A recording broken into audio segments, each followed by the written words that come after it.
Lahat tayo may kanya-kanyang senior high memories na siguradong hanggang ngayon naaalala pa natin. May malungkot, may masaya, pero ang mahalaga, na-enjoy natin yung mga panahon na yun. Kasi kapag matanda ka na pala, parang ang sarap bumalik sa pagkabata.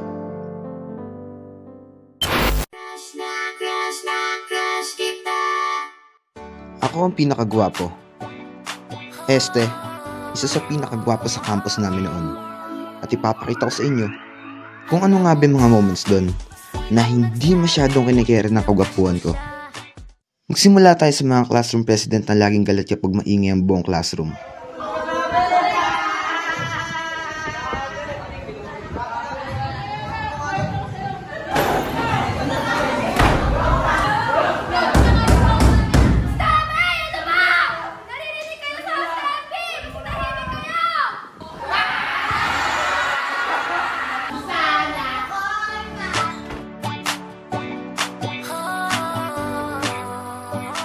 Tapos bigla na lang iiyak yung classmate mo tapos iko-comfort with suklay and paypay. Te, okay ka lang, te? Anong nangyari sa'yo? Sino nagmaiyak dito? Sinasabi ko sa inyo, huwag kayo sa akin. Te, okay lang yan, te. Dead na sa mga bashers. Te, okay lang yan. Gusto mo tubig? Inom ka muna. Inom ka muna.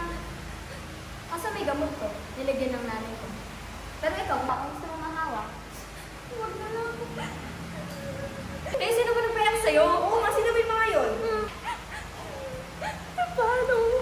Ang dami-dami ng pinapagawa sa atin.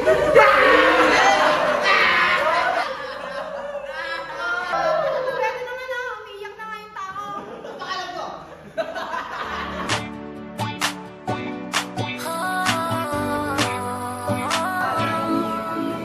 Isama na din natin yung mga jamit sa classroom na talaga namang mapapakanta ka na lang sa ganda ng blending.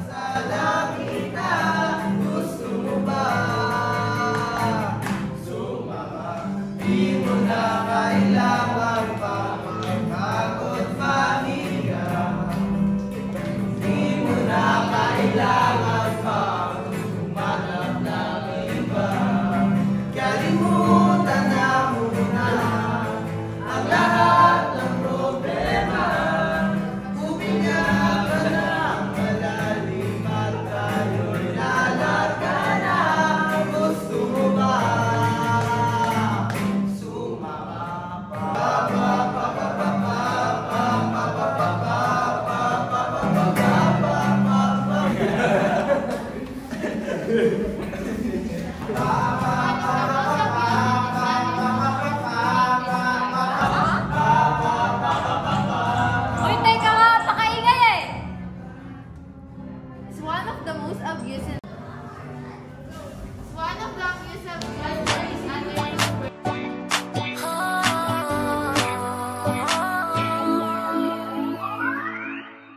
Paano naman yung mga athletes na crush ng bayan sa galing humawak ng bola?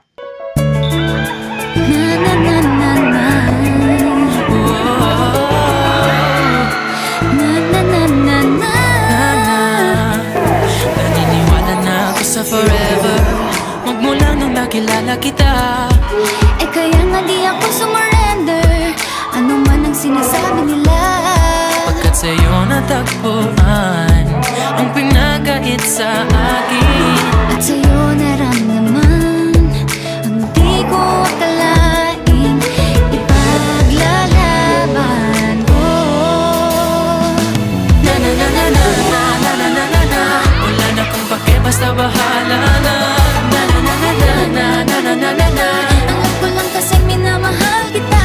Kahit pa sabihin na Sa akin di ka itinadhana. na na na na na na na na na na na. Mahal kita kasi kaya bahala na. Ikaw yung bida na prinsesa ng drama.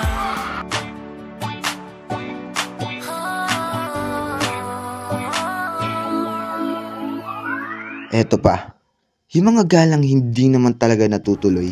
Hoy mga guys, mukhang masarap mag-swimming after exam ah. What do you guys think? Ano? So kaya maganda?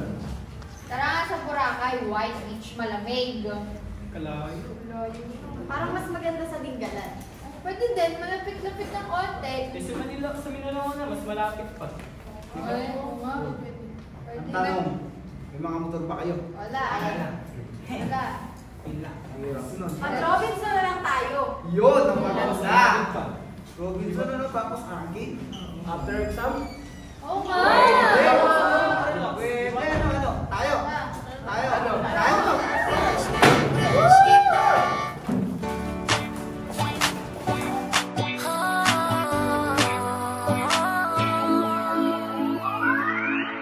Alam mo ba, sinong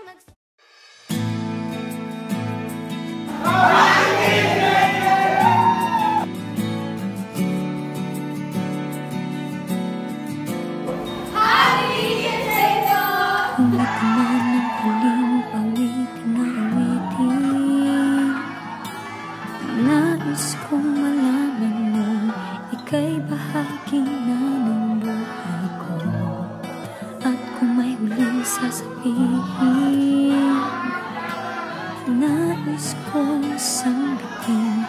Nilagyan mo ng kulay ang mundo. Kasama kita.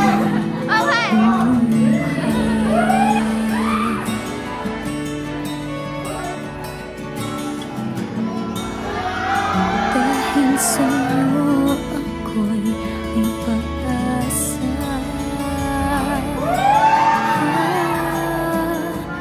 Ang awiting ito'y para sa'yo.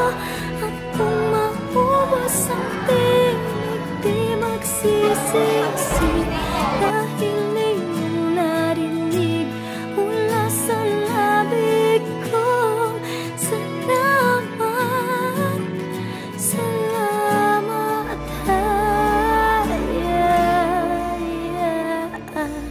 sana iyong marinig tibok ng damdamin. Ikaw ay mahalaga sa akin. Ang awitin ko'y iyong dinggin. At kung marinig ang panalangin, lagi kang naroon, humihiling ng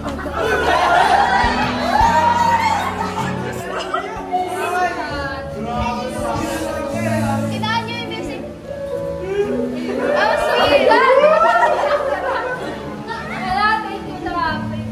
Thank you so much.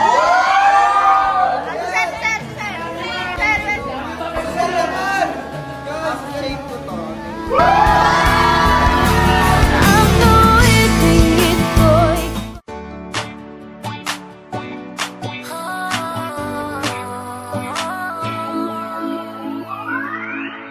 alam mo ba? At sa uli, yung moment na parang natanggalan na kayo ng tinik dahil tapos na ang finals at bakasyon na ang nasa isip ng lahat. Importante tapos na yung exam. Wala na tayong paghihirap. Kumain na ba? Tara na. Kain. Ano tayo? Oh my God, gusto ko ng fries!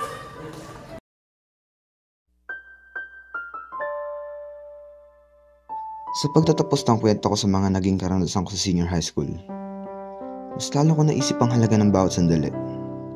Sa paglipas ng panahon, ang mga alaala na nanatiling buhay. Nagdudulot ng lungkot, ligaya, at pag-asa sa aking puso.